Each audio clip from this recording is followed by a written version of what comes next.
So hello, everybody. It is great to be here. Great to be here today. And my name is Gary Fowler. I'm the CEO, founder, and president of GSD, Get You Done Venture Studios. And today we have an exciting event. Today we're going to talk about how to secure seed and pre-seed investment for your startup. So I'm a serial entrepreneur. I've been involved in 17 startups and several unicorns. I was on the original management team at Click Software, which was sold to Salesforce for $1.35 billion, and also Eva.ai, an AI HR tech company that I co-founded with Dr. David Yang. We believe that intellectual capacity is evenly spread around the world, but opportunities are not. Today, GSD is in 57 countries around the world, as far away as Africa, Europe, Latin America, Canada, all over the US, including Silicon Valley. Our focus is on AI and generative AI. My own background is 26 years worth of artificial intelligence. And since 2016, I've been working in generative AI. Anyhow, with that, let's get started.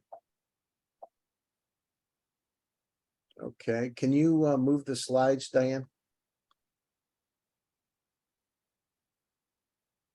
I'm actually not sharing my screen. It's your screen. Can you see my screen? Yeah. Okay. Yeah. Yes. Hold on.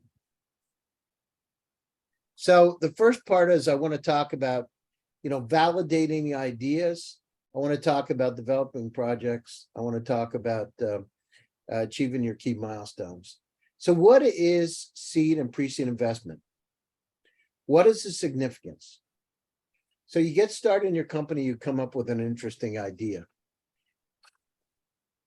You need to look at minimal viable product.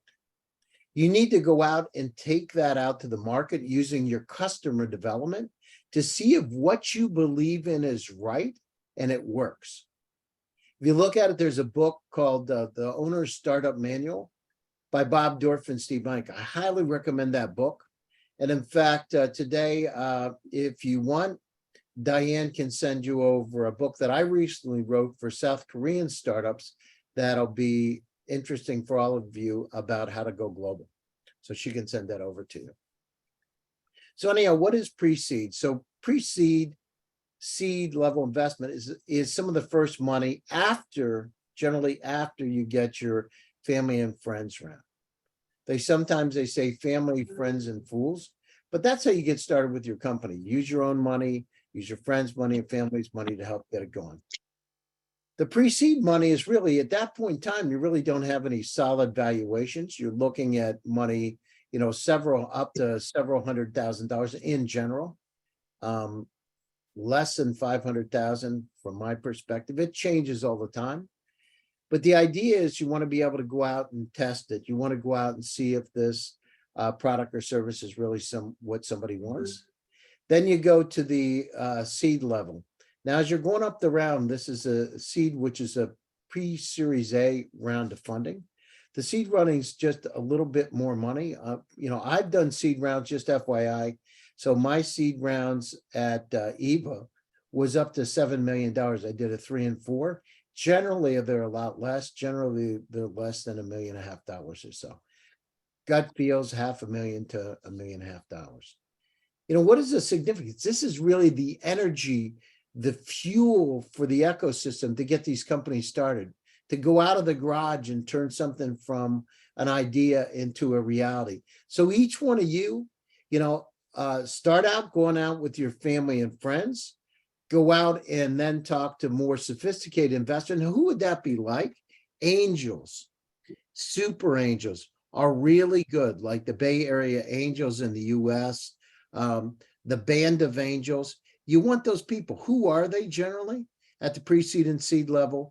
They're generally people that have had success that are interested in early stage startups. Now, the one caveat is another place to go are the family offices and also VC funds that look at early stage companies. By the way, investing in early stage companies is still hot.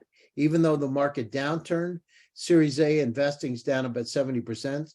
Earlier stage investing, seed and pre-seed, is actually up. So what do we want to do as we're preparing to invest? What kind of things do we want to look at? One is we need to make sure we have an incredible, enchanting pitch deck. It cannot have a lot of facts and a lot of figures. It must be enchanting. Can you put them all on mute, please, Diane? Okay. And then you need to identify who your target market is and what exactly is your value proposition.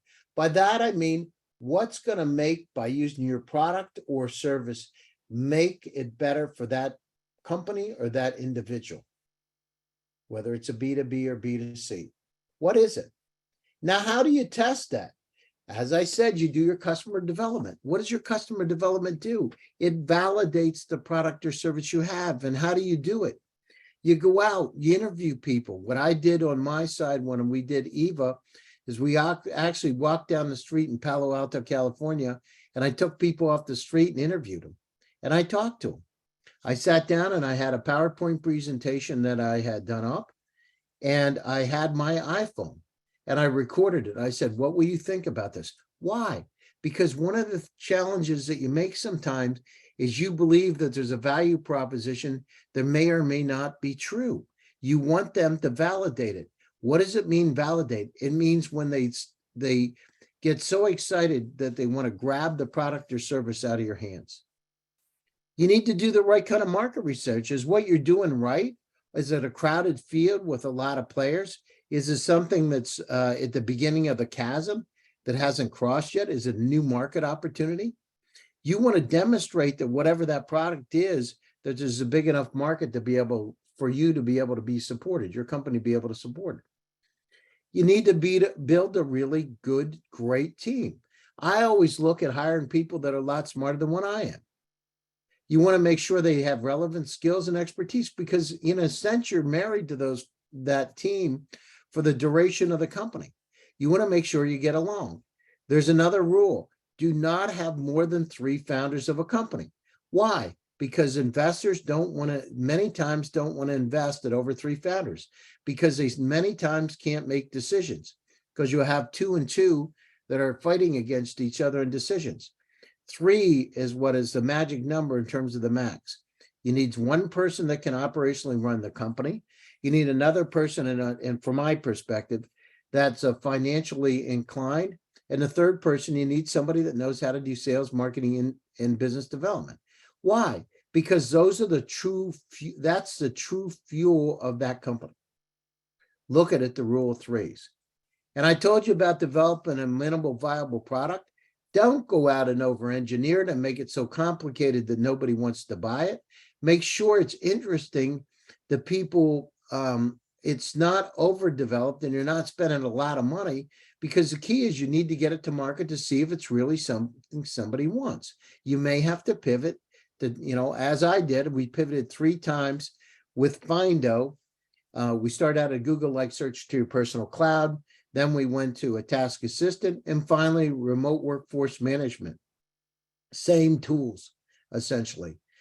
We pivoted as we did, we went down through with Findo. We found out that the people loved the solution, but they didn't remember their passwords.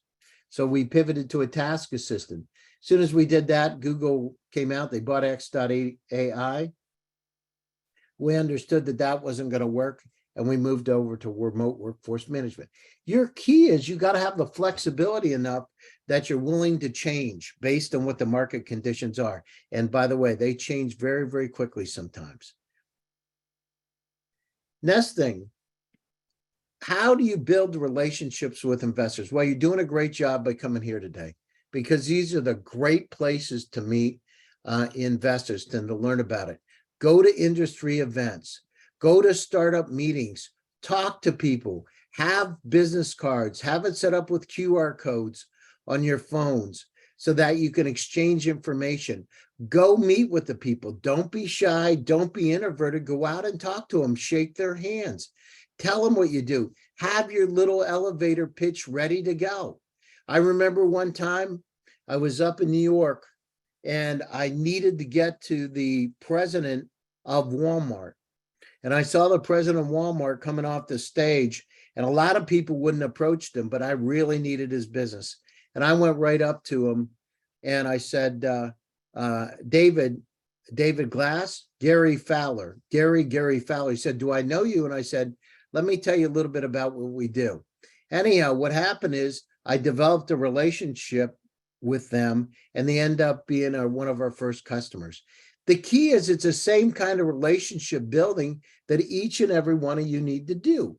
Do your research, look at who's coming to that event, understand their background, and come up with common points where you can talk to them. So you can share ideas, talk to them. I had one time I met one of the investors, potential investors, loved sailing. So what did we talk about? 3/4 of our conversation was about sailing. And he finally said, I'm interested in investing in your company. Find where there's common points. Go out to the events, use LinkedIn, go to startup meetings so you can actually find those individuals that could be key for you. Use your network. The best thing to do is, I call it relationship asset management.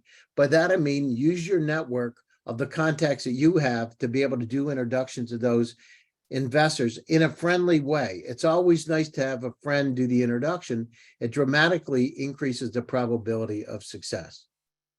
The other thing is you need to research and identify investors who focus on seed and pre-seed. As I told you, go to angel groups, go to super angel groups, look for family offices that do pre-seed and seed, look for VCs that do seed and pre-seed. Do your due diligence in your work, because if not, you're just going to waste a whole lot of time. And the other thing is the pitching competitions that are out there, attend them. For you, on one side of it, allows you to go down through and dramatically increase your skill sets. On the other side, what it does is gives you exposure. It's things like the startup network are a good place to do it. Pitching competitions like Pegasus has on the Startup World Cup. Those are some of the places where you can get a lot of traction and a lot of interest.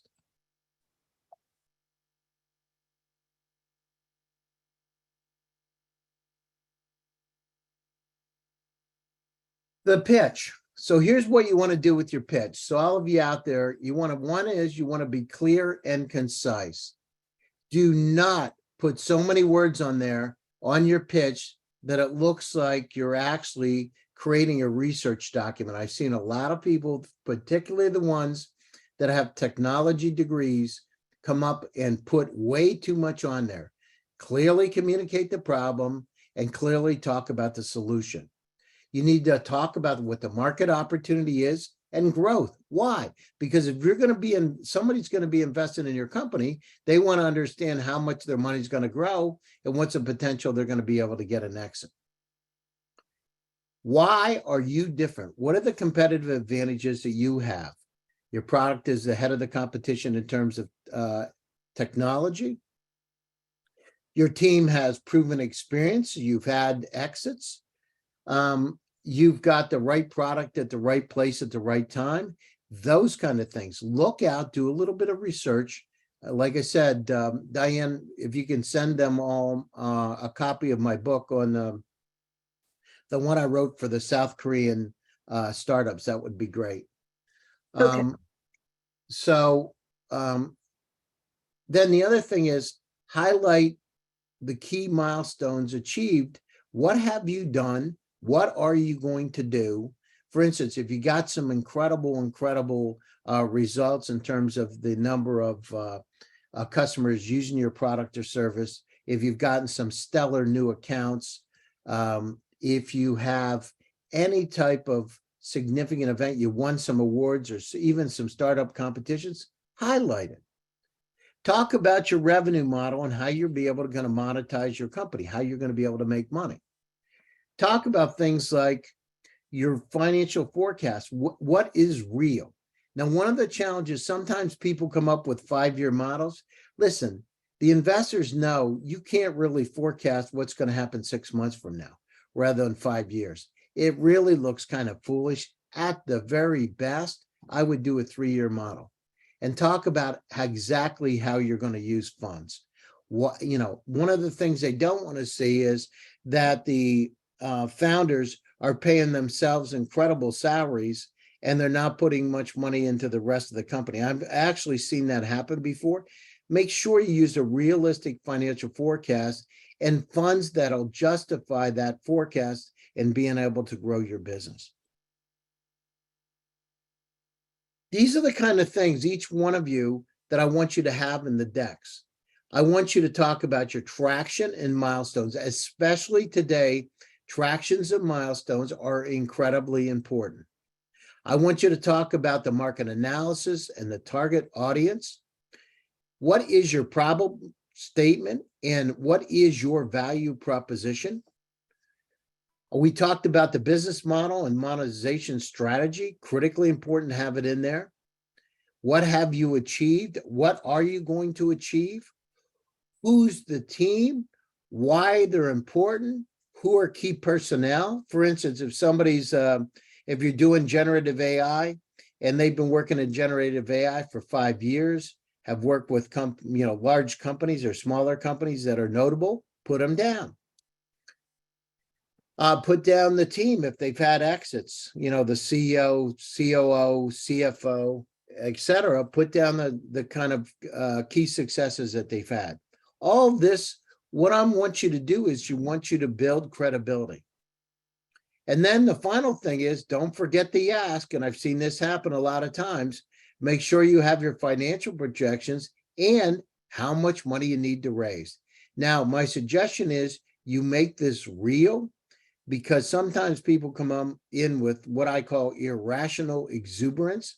They're over the top in terms of their valuations. Make sure you use some methodology to be able to do that.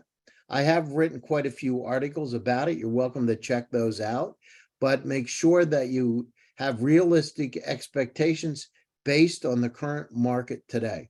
Current market today is generally 4 to 8x earnings, or you go down through and there's some different approaches. You look at comparable companies that have grown and you come up with some valuations. It's hard if you don't have sales to come up the right kind of valuation, but you look at comparable companies and use that. And part of this, by the way, for each and every one of you is a leap of faith. In the beginning, when you're building a company, it's a leap of faith.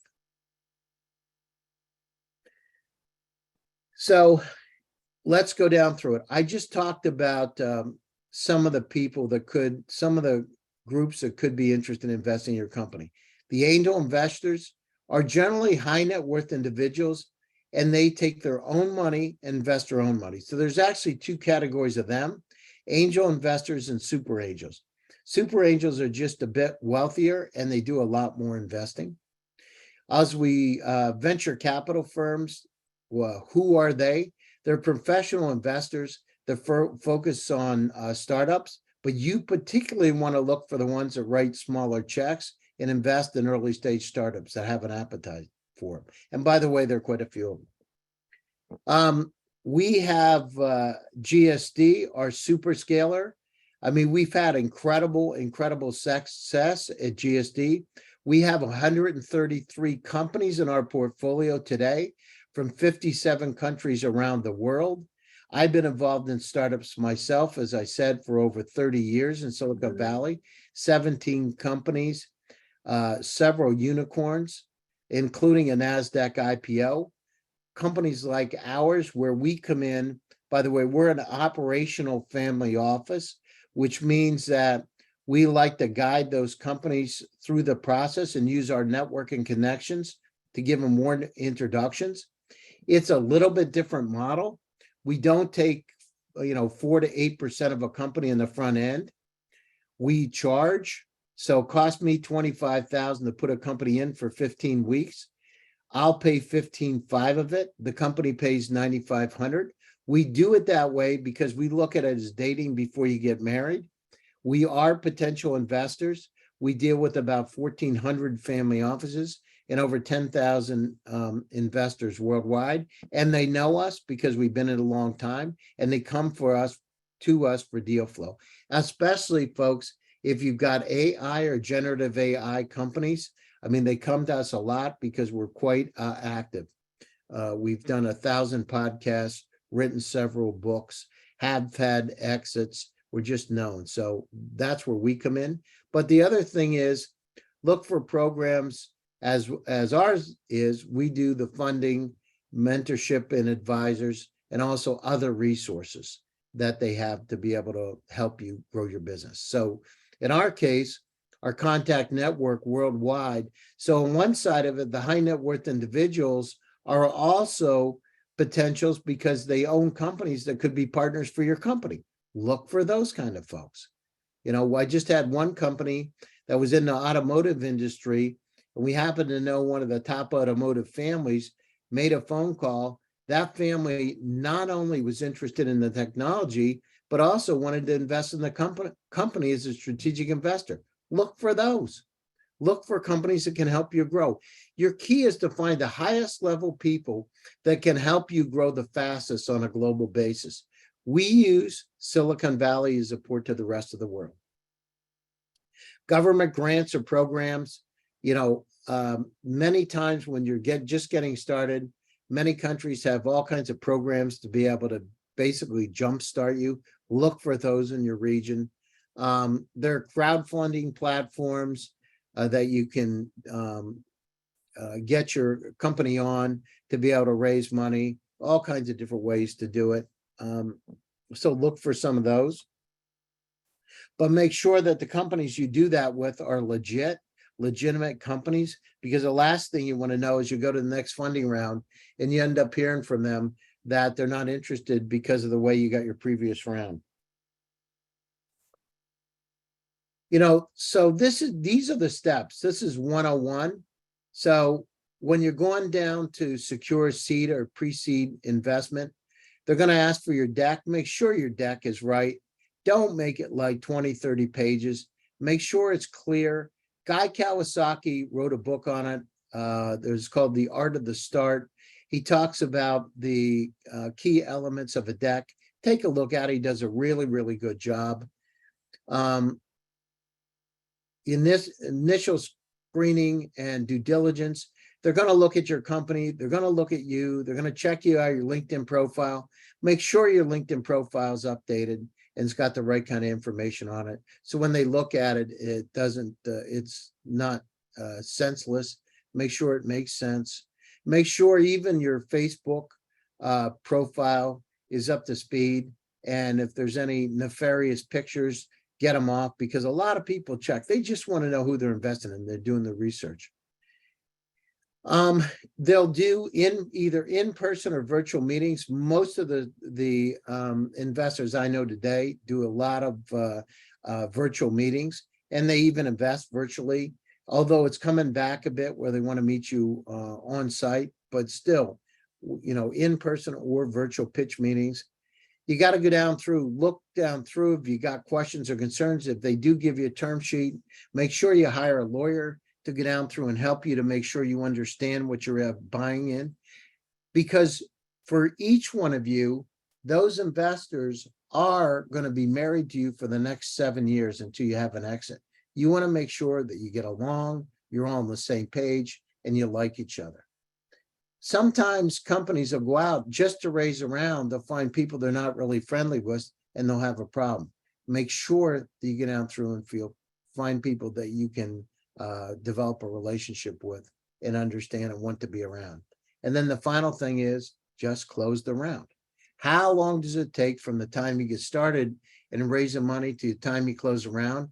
Today, it's about anywhere from 4 or 5 months to 8 months. It's extended a couple of months. It used to be 4 to 6, 3 to 6, but it's extended a little bit based on the current financial climate. But let me tell you, this is, especially for all of you out there that are in generative AI companies or AI companies, this is the best time I've ever seen, because the multiples are going up. You add it in, and I don't mean in a light way. You really have a product or service that's going to make that dent using generative AI, using artificial intelligence. The valuations go up, especially if there's some kind of indications in your vertical market that and comparable companies that it's taken off. So take a look at that. So demonstrating your traction and proofs of concept. The importance of demonstrating your traction and proofs of concept to attract is one of the ways to do it is show that you're acquiring early users, early customers or users, or you've got proof of concepts of people that are really interested, letters of intent. As I said, the pilots are important, the proof of concept pilots, strategic partnerships that could help you be able to grow your business exponentially are important. Names that have name brand recognition are really good to have. Show your revenue or your potential revenue growth that you forecast based on the market. If you've got feedback, customer testimonials, case studies, those kind of things are really important to have in there. It just is all supportive of that you're the right kind of company at the right place at the right time. And so testimonials, case studies, well, don't make these things like really long so that nobody wants to read them. Keep them short and sweet, a paragraph, something like that. And make sure that you have permission from the company to be able to use their name, because sometimes those investors will call the company and you don't want them to be blindsided where they're getting a call and they have zero idea when somebody's calling them. The terms and conditions, the considerations. So what kind of equity are they going to want from me? What kind of equity stake and what percentage of the ownership do they want? What are they going to value my startup? So there's one thing about raising money, but if the company comes in and says, oh, I'm going to give you $2 million for 50% of your company, it may not be a good deal. Make sure, because they're going to negotiate to get the best deal for them, that you base it on current parameters. So whether it's 20% or 10% of your company or whatever you come up with, make sure the valuation's in line. How much are they going to invest? When are they going to invest it? Sometimes they have funding milestones. I'll give you $1 million now, and if you ship so much of this, I'll give you another $1 million, or you get so many customers and your MRR goes up this month, I'll get you a tranche, fund you, give you part of the funding. But make it abundantly clear, because the last thing you want is, I'm going to give you $1 million, but it's going to take you 9 months to be able to achieve it. Forget about it, right? And unless it makes sense for you. Look at ways that are mutually beneficial. The key for each and one of you is to make sure when you're talking to these companies that you're all on the same page and you're treating each other fairly. Because one of the things that's helped me an amazing amount is to do the right thing. And if you treat people fairly, the probability is that they'll treat you fairly also. One of the mistakes that a lot of companies make is they give up board slots. And what happens is the investors come in and they start controlling the board and making the decisions. Be very, very careful about board representation, and also what rights do the investors have and to being able to control the company. You want to make sure that you go through this in granular detail before you end up signing the term sheet and getting it back to them. Get a lawyer to look at it and make sure it makes sense. So that's what I have. What I can tell you, all of you, this is one of the greatest times I've ever seen for companies to get investment, especially, as I said, generative AI and AI companies. The pre-Series A money's flowing. We just had one of our companies that got a 40x valuation that's in AI. So from a top tier VC, so it's flowing, but you got to know how to get to those folks. You got to know how to talk to them. At GSD, through our super scaler, our whole idea is to take those diamonds in the rough, those companies, and to be able to turn them into unicorns. We look for companies and individuals that have those capabilities. We love it. As I said, we have 133 companies inside of GSD today. Within the next 2 weeks, we're going to start another cohort of GSD. So for all of you who are out there, if you're really serious at getting this stuff done, do it. The name of my company is GSD for a reason. It is Get Shit Done. For each one of you, it's not about the talk, it's about the action. Whatever you do in your lives, execute, get shit done. Don't talk, do it. You know, my name's Gary Fowler, and I am the CEO, president, founder of GSD, Get Shit Done Venture Studios.